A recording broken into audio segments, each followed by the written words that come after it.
رسول اللہ صلی اللہ علیہ وآلہ وسلم نے فرمایا کہ جب نماز کے لیے تکبیر کہی جائے تو دوڑتے ہوئے مت آؤ، بلکہ اپنی معمولی رفتار سے آؤ، پورے اطمینان کے ساتھ۔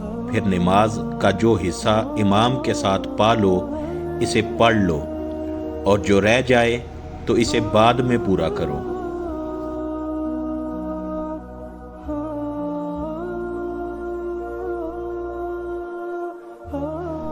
نبی کریم صلی اللہ علیہ وآلہ وسلم نے فرمایا، جب تم میں سے کوئی فرد لوگوں کی امامت کرائے تو وہ ہلکی نماز پڑھائے، کیونکہ ان نمازیوں میں بچے، بوڑھے، کمزور اور بیمار بھی ہوتے ہیں، اور جب اکیلا پڑھے تو جیسے چاہے پڑھے۔